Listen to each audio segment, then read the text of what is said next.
양영태 TV의 양영태입니다. 오늘은 2021년 10월 4일 월요일입니다. 조선일보 사설에는 말이죠. 대장동 꼬리 자르기 수사는 검증과 심판이 오히려 기다릴 것이다 라는 엄중한 사실을 지금 제목으로 삼고 있습니다. 검찰이 이제 대장동 개발 비리 의혹과 관련해서 유동규 전 성남도시개발공사 기획본부장 겸 직무대리, 사장 직무대리를 했던 사람을 뇌물과 배임 혐의로 구속했습니다. 유 씨는 대장동 개발에서 수익이 아무리 크게 나더라도 성남시는 1,822억 원만 받고 나머지 몫은 김만배 씨 등 민간업자들에게 돌아가도록 만들어가지고 성남시에 손해를 끼친 혐의를 받고 있다고 합니다. 그 대가로 뇌물 수억 원을 화천대유 대주주인 김만배 씨에서 받았다는 의심도 사고 있습니다. 유동규, 이 사람은 몸통이 아니라는 겁니다. 이 사람을 파면 몸통이 나온다는 겁니다. 자, 우리는 빨리 몸통을 파야 되겠습니다. 몸통을 파기 위해서 특검을 해야만 된다는 것이 야권 또 국민 다수들의 의견입니다. 특검을 해야 된다. 근데 특검을 유난히 반대하는 측이 민주당과 당사자인 이재명, 소위 선거 당사자, 소위 대선 당사자인 이재명, 두 사람은 특검을 완강히 반대하고 있습니다. 그런데 이 낙연은 특검을 완강히 반대한다는 얘기를 하지 않습니다. 반면에 합동수사본부를 설치하자고 주장하고 있습니다. 이들의 생각은 무엇일까요? 왜 그럴까요? 그래서 야권에서는 떳떳하면은 이재명 특검 받아라. 왜 특검 안 받는다고? 당당하다며? 응? 1원도 안 받았다며? 그럼 특검 왜 못 받냐? 하고 압박하고 있습니다.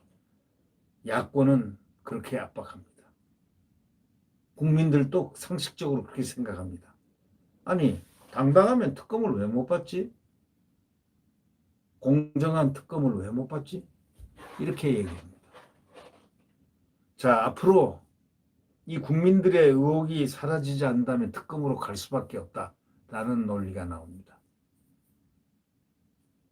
한동훈 검사장 같은 사람이 특검을 맡으면 공정하고 아주 뿌리를, 몸통을 완전히 해부할 정도로 깨끗하게 도려낼 수 있는 사람이라고들 합니다.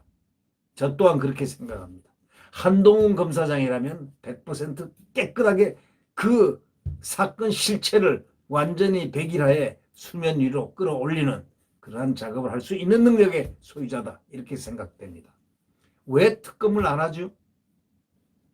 성남도시개발공사는 성남시가 대장동 개발에서 100% 수출자로 설립했습니다. 그러니까 성남시가 주인입니다. 성남시장이 그 당시에 이재명입니다. 산하기관 본부장에 불과했던 유 씨가 사업자 선정과 수익 배분을 혼자 결정했다고 믿을 사람이 도대체가 있겠습니까? 산하기관 본부장, 기획본부장에 불과했던 이 유동규가 사업자 선정도 하고 수익 배분을 혼자 결정했다고 믿을 사람 대한민국에 있습니까? 대장동 사업을 통해 가지고 화천대유 관계자들은 우리가 잘 언론에서 많이 봐서 알 겁니다. 3억 5천만 원을 출자해 가지고 어떻게 4,040억 원을 배당받는 돈벼락을 맞을 수 있습니까? 세상에 그런 벼락, 이 국민들한테 벼락을 맞춰야지 어떻게 자기들 몇 명이서 이렇게 벼락을 맞습니까? 돈벼락을 맞습니까? 날벼락을 맞아야지 왜 돈벼락을 맞아야 됩니까? 화천대유 관계자들 어떤 사람들이길래 3억 5천만 원 출자해가지고 4,040억 원을 그것도 짧은 기간에 받아가지고 돈벼락을 맞습니까? 3억 5천만 원 출자해서 4,040억 원을 배당받은 돈벼락을 맞을 대신에 날벼락을 맞았어야 되는 사람들 아니겠습니까? 상식의 범주를 뛰어넘는 특혜를 받은 사람들 아닙니까? 화천대유 관계사인 천화동인 5호 소유자가 검찰에 낸 녹취록에는 수백억 원을 로비 자금으로 뿌린다는 정황이 포함되어 있다고 합니다. 자, 정상적인 수익이라면 이런 거액을 건넬 이유는 없습니다. 이 녹취록이 과연 검찰에만 들어가 있을까요? 녹취록은 복사할 수 있는 거 아닙니까? 그 복사본이 어딘가에 또 있겠죠. 그래야 생명을 담보할 수 있다고 생각하는 천화동인 5호 소유자가 머리를 썼을 겁니다. 로비 대상도 실무 책임자인 유 씨뿐이겠습니까? 김만배 씨는 화천대유 고문으로 모셨던 박영수 전 특별검사와의 친인척인 사업가에게 100억 원을 전했다고 이런 말이 나옵니다. 도대체 100억 원이 뭐 아이 호주머니에 사탕값입니까? 이 사람들 정말 큰일 낼 사람들입니다. 에? 큰일 낼 사람들이 아니고 이 사람은 외계인들입니까? 곽상도 전 의원 아들도 화천대유에서 6년간 대리로 근무한 뒤에 퇴직금 50억 원을 받았다고 합니다. 퇴직금 50억을 받은 사람이 지금 혼자겠습니까? 곽상도 아들한테만 좋겠습니까? 또 다른 뭐가 50억 원이 없을까요? 검찰이 계좌 추적 등으로 돈 흐름을 철저하게 확인해야 되는 이유는 바로 이것 때문입니다. 돈의 출발지, 경유지, 도착지가 전부 다 밝혀져서 백일하에 밝혀져 가지고 그 진실이 규명돼야 된다는 바로 이런 얘기 아니겠습니까? 현재까지 검찰 수사는 늑장 수사하고 부실 수사라고 사설자는 지적하고 있습니다.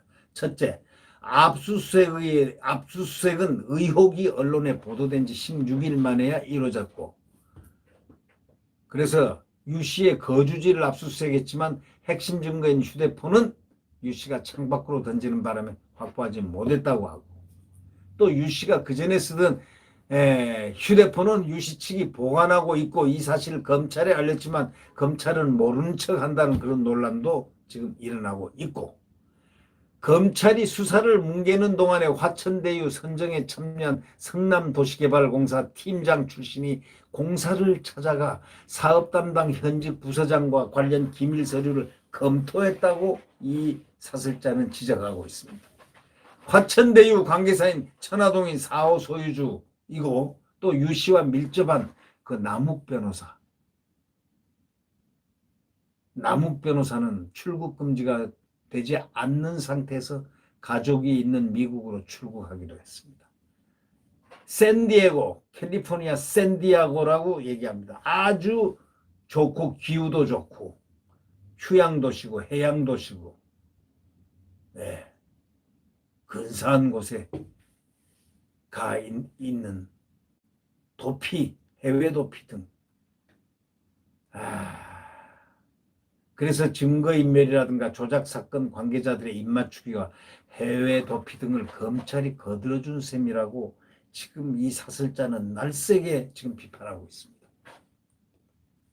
검찰이 대장동 의혹 수사의 처벌 대상을 유동규 씨 등 한두 명으로 사전에 맞춰놨다는 말도 흘러나오고 있는데 이게 사실이 아니길 바랍니다. 이런 예상대로 검찰이 꼬리 자르기 수사로 의혹을 덮으려고 한다면은 결국 언젠가는 특검 등을 통해서 검증받을 수밖에 없다고 이 사설자는 말미를 치고 있습니다. 그때는 대장동 사건을 수사한 검사들부터 심판대에 오르게 될 것이라고 이 사설자는 맨 마지막에 경고하고 있습니다. 그때는 대장동 사건을 수사한 검사들부터 심판대에 오를 것이다. 이렇게 얘기하고 있습니다. 이 사설자는 대장동 꼬리 자르기 수사는 검증과 심판이 기다린다. 꼬리 자르기 하지 마라. 이런 얘기입니다. 네. 네, 구독 버튼과 엄지를 눌러주시면 감사하겠습니다.